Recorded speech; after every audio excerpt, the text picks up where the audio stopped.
이번 영상에서는 계속해서 통치행위, 비상계엄은 고도의 통치행위이다. 그래서 내란죄가 성립하지 않는다라고 하는 주장에 대해서 과연 그게 설득력이 있는지에 대해서 한번 통치행위란 과연 무엇인지 좀 심도 있게 한번 우리 이관희 박사와 얘기를 나눠보겠습니다. 자, 이 박사님, 통치행위. 네. 뭡니까, 통치행위가? 통치행위 뭐 우리가 일반적으로 알고 있는 것처럼 네. 나라를 다스리는 행위라고 얘기를 하죠. 그거는 대통령의 입장에서 지위에서만 쓸 수 있는 말인가요? 통치행위. 통치행위란 말이 사실은 좀 옛날 말이에요. 그러니까 절대군주 시대 있잖아요. 왕의 왕정. 입장에서 백성과 이제 신하 그리고 나는 왕의 입장에서 내가 너희들을 통치할 거야. 이런 의미에서 시작이 됐는데 처음 시작이 그렇게 됐는데 이제 그게 옛날 절대 왕정 시대에 나온 말이고, 근데 그게 우리가 삼권 분립이라고 하는 그런 정치 체제가 이제 만들어졌잖아요, 그죠? 그리고 났기 때문에 통치 행위란 말이 적합하진 않아요. 그래서 보통은 미국 같은 경우에 그거를 통치 행위란 말을 쓰지 않고 정치 행위라고 씁니다. 정치행위. 정치행위. 또는 뭐 정치 문제, 그냥 political problem이라는 말로 그냥 정치 문제, political 정치행위. problem이라고 생각하시면 돼요.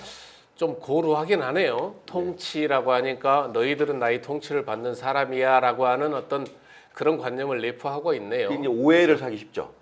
이게 예를 들어 옛날에 그야말로 왕이 백성한테 하는 식의 이렇게 출발했던 어원이기 때문에 지금 시대에서는 그렇게 생각하면 사람들이 그걸 정확하게 내용을 모르는 사람들 입장에서는 야, 통치행위 그 대통령 할 수 있는 거 아니야? 이렇게 생각할 수 있는데 그건 왕의 입장이고요. 지금과 같이 삼권 분립이 제대로 확보가 되어 있는 민주국가에서는 통치행위란 말보다는 그냥 political problem, 정치 문제 이렇게 보시는 게 맞습니다. 그 통치행위를 얘기하다 보면 주로 나오는 게 우리 남북 관계에서 그죠? 과거에 그런 사례들이 있었잖아요. 예를 들어서 뭐 과거에 이를테면 뭐 북한에 금전적인 지원을 해준 게 남북 경협 무슨 위반이네 뭐 이런 주장이 있었고 그때 이제 주장했던 게 이거는 통치행위다. 그 당시에도 그랬거든요. 그래서 법을 떠난 그렇죠. 그래서 결국 통치행위라는 건 의율에서 법으로 판단할 수 없는 정치적인 문제 이렇게 해석을 하면 되겠네요. 아니요. 법을 떠난다는 말에도 오해가 있을 수가 있습니다. 법을 떠나면 안 돼요. 떠나면 안 된. 네, 법을 떠나면 안 되고 예를 들어 이렇게 쉽게 이해를 하면 될 것 같아요. 만약에 교통 단속하는 경찰관이 교통 단속을 하는데 두 명이 똑같이 위반을 해요. 위반을 하는데 이 그 경찰관 입장에서는 둘 다 한꺼번에 못 잡는 거야. 그래서 자기 눈에 먼저 딱 띈 사람을 잡았어요. 그러면 과연 그게 차별적인 행위냐? 왜 나만 잡냐? 왜 나만 잡냐 이럴 수 있잖아요. 그렇죠. 근데 그거를 경찰관이 위법한 거냐라고 물어볼 수 있다는 거예요. 근데 그건 위법한 게 아니라는 겁니다. 왜냐하면 재량 행위니까요. 재량. 근데 만약에 경찰관이 그 사람을 잡았는데 외국인이어서 잡았다. 또는 흑인이어서 잡았다. 그런 차별적인 행위네요. 한 거죠. 차별적 행위. 그래서 보통 우리가 통치 행위를 얘기하고 방금 그런 질문을 할 때는 법은 지켜져야 된다는 걸 항상 잊으시면 안 돼요. 보통은 법 위에 있는 개념이라고 생각하면 안 돼요. 그래서 아까 얘기한 것처럼 통치행위라는 말을 자꾸만 쓰면 시대착오적이라고 하는 게 왕이 법 위에 있다라고 하는 이런 인식을 줄 수 있다는 거예요. 그 용어 자체가 그렇죠. 통치행위라는 용어 자체가 그래서 정치 문제다. 정치적으로 이런 편을 들 수도 있고 저런 펼 수 있다는 건 자기의 혼자 재량인데 그 중에서 이걸 선택하는 거 우리는 판단하지 않겠다는 거지 법을 떠나면 안 돼요. 자, 그러면 자 이제 탄핵을 반대하는 대통령을 비롯해서 반대하는 측에서는 부정 선거 개표 조작을 했다든지 전선상에 그래서 부정 선거가 부정하게 치러진다는 건 그야말로 자유민주주의 질서의 근간을 흔드는 일이잖아요.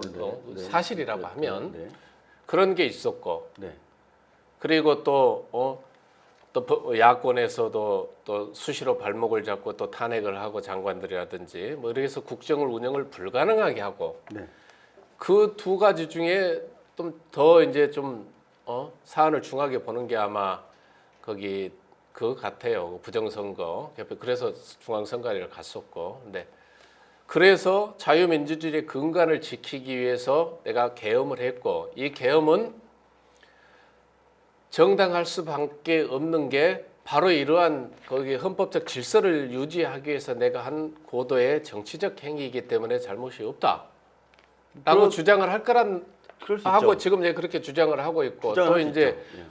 탄핵을 지지하는 또 관점에서 지지하는 사람들은 그게 무슨 고도의 정치 행위이냐, 라고 지금 얘기를 한단 말이죠. 네.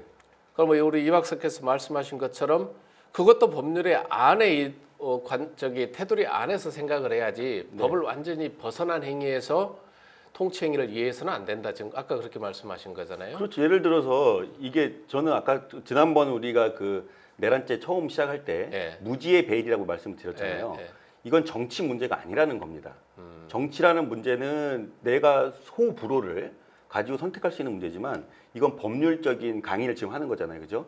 그래서 법률적으로 먼저 따져야 되는데 예를 들어서 지금 이게 계엄이 정상적으로 이루어졌느냐를 보는 거예요. 계엄을 선포할 수 있습니다. 대통령이 계엄을 선포할 수 있을 때 고유한 권한이니까. 전시인 경우에 생각해 볼게요. 전쟁이 발발을 했어요. 곧또 들은 네. 전쟁이 임박한 상황이고. 그때 진짜 이걸 내가 계엄을 해야 된다라는 판단은 대통령이 할 수 있다는 거예요. 거기에 대해서 사법부가 관여할 수 없다는 얘기입니다. 왜? 계엄을 선포할지의 정도의 차이를 대통령 판단하는 거니까요. 근데 거기에 요건이 있죠. 전시, 사변, 그 밖에 그죠? 상당한 이유가 있어요. 그 요건이라는 법이 정해져 있는 한도 내에서는 자유라는 거예요. 근데 이거는 통치행위 말한 말이 나오는 건 뭐냐면 계엄법 위반이냐 아니냐를 좀 따지는 거거든요. 이게 계엄이 정당했다고 하면 그렇게 행위한 것 자체가 내란죄가 안 된다는 거거든요. 그러면은 계엄이라고 하는 거를 우리는 어떻게 요건이 정해져 있냐면 법에서 정해져 있잖아요. 그렇죠. 법에서 예. 정해져 있죠. 예를 들어서 전시 사변인 경우에도 또 이에 준하는 뭐 사회적 네. 혼란이라든지 네. 그런 경우에 전시의 경우에 꼭 계엄을 해야 되는 건 아니란 말이에요. 그죠? 계엄을 해야 될 필요가 있는지 그렇죠. 안 할 수도 있죠. 안 할 수도 있잖아요. 네. 해야 되는지 안 해야 되는지 판단을 대통령이 할 수 있다는 겁니다. 대통령만 할 수 있는 그렇죠. 거잖아요. 결국. 그 얘기 뭐냐면 그 사람이 그걸 하건 말건 법이 정한 대로 내에서 하건 말건 그걸 사법부에서 심사하지 않겠다라고 하는 것이 폴리티컬 프로블럼의 문제예요. 그 계엄을 선포하고 판단하는 상황까지는 대통령의 고유 권한이고 네. 거기에 대해서 사법부라든지 입법부에서 뭐 잘했냐 못했냐 관여는 네. 하지 않는다. 그게 통치행위에 대한 문제란 말이에요. 근데 거기 어떤 결론이 있어요? 어떤 전제 조건이 있어요? 법을 지키는 한도 내에서란 얘기입니다. 그래서 통치행위란 말 그리고 정치 문제란 말이 법에 있는 게 아니에요. 옛날부터 그냥 판례와 학설을 통해서 만들어진 개념이고요. 그렇다 할지라도 일단 법은 지키는 한도 내에서 판단하지 않겠다는 거지. 법을 지키지 않았다면 거긴 통치행위 아니라는 이슈가 나올 게 없는 겁니다. 그것도 법에 규정된 최소한의 절차, 최소한의 상황 요건을 충족하고 네. 비상계엄이 이루어져야 되고 그랬을 때 누군가가 그게 비상계엄이 정당하지 않다라고 네. 이 제기를 하게 되면 그거는 내가 고도의 정치적인 판단이었고 고도의 통치 행위의 일환으로서 이루어진 것이다라고 주장할 수 있다는 거죠. 그런 경우에만 당연히 그리고 삼권 분립이라는 원칙이 있잖아요. 네. 그 예를 들어 부정선거 얘기를 하는 분들 계시지만 부정선거에 대한 판단 누가 합니까? 부정선거 판단 사법부가 결론하는 거죠. 사법부가 하죠. 사법부가 해야 될 네. 일이란 말이에요. 그런 일을 하기 위해서 수사 행위를 하는 건 행정부에서 하겠죠. 그러니까 그런 수사를 하는 건 국가기관에 정해져 있죠. 그런 절차들이 행정부에서 하고 그에 대한 최종 판단 사법부가 하는 겁니다. 그게 우리가 말하는 삼권 분립 사상인 거고 그거에 기초해서 만들어진 게 민주공화국이거든요. 이해 가시겠죠? 네. 그래서 어떤 누구라고 할지라도 법에서 정해져 있는 것에 지키지 아니하고 이렇게 하는 거는 말이 안 되는 거예요. 그래서 지금 제가 이 법률적으로 봤을 때는 통치행위가 되냐 안 되냐는 문제를 따지는 것 자체가 말이 안 되는 게 통치행위라는 걸 따질 때에는 이게 법에 지켜진 한도 내에서 어떤 걸 했을 때 따지는 문제지 법을 위반했을 때 사실 문제가 되면 안 되는 겁니다. 얘기가 나오면. 그러니까 우리가 보통 통치행위 그러면은 법률을 떠난 그건 그야말로 그래서 고도라는 말을 붙이잖아요. 법률을 완전히 배제하고 떠난 고도의 그야말로 정치적인 행위, 이게 통치 행위 아니냐 이렇게 우리는 생각을 하고 있잖아요. 일반적으로. 그건 아닙니다. 그건 옛날 왕 절대 그 군주 시대의 사고 방식입니다. 그 되게 위험한 사고 방식이죠. 아, 예를 들면 이라크 파병한 것도 문제가 됐었는데 예. 파병을 하는 거야말로 이제 통치 행위라고 하는 파병을 할지 말지라는 거. 그 과연 파병하는 게 좋겠어, 나쁘겠어 하는 판단은 누구한테 유보가 돼 있냐면은 대통령한테 있는 겁니다.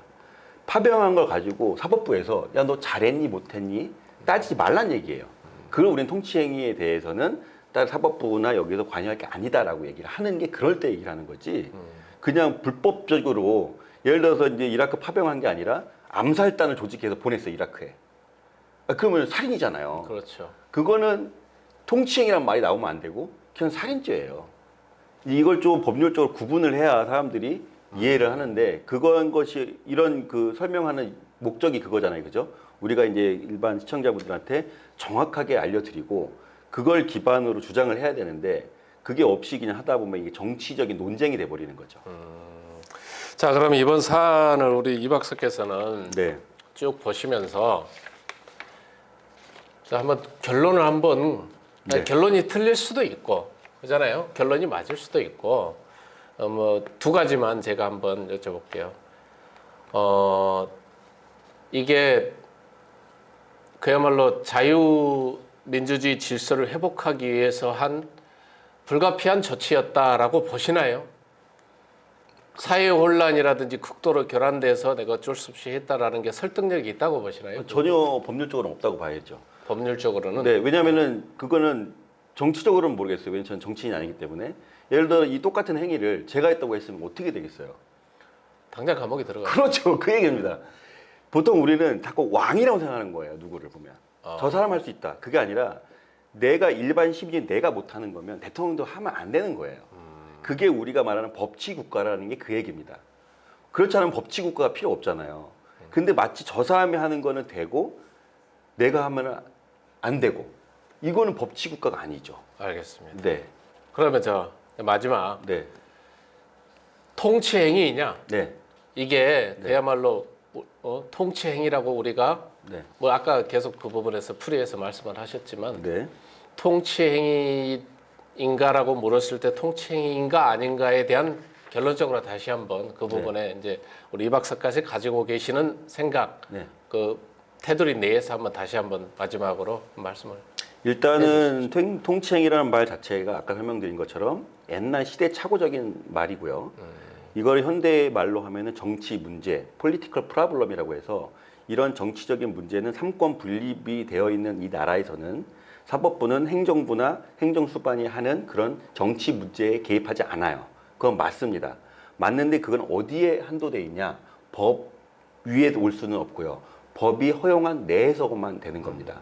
그래서 누군가가 자기가 정치적인 political problem의 문제로 갖고 갔지만 그게 위법하거나 불법했을 때는 당연히 사법부의 심사를 받는 게 맞는 거예요. 그럼 제가 볼 때는 법 상식, 그러니까 이게 중간에 어떤 회색지대에 있는 영역이 아니라는 겁니다. 제가 볼 때는.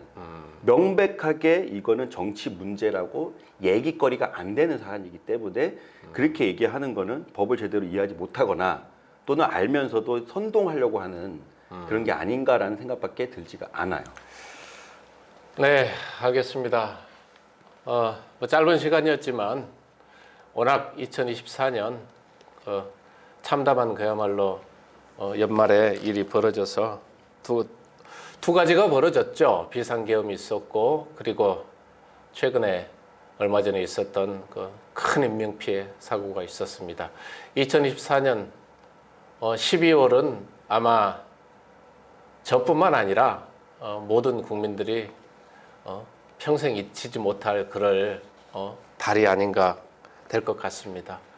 그래서 내란죄에 대해서 쭉 살펴봤습니다. 물론 다음부터는 우리 이관희 박사께서 더 좋은 알찬 강의를 형사법 강의를 할 예정입니다. 오늘 고맙습니다. 네, 감사합니다. 네, 고맙습니다. 네.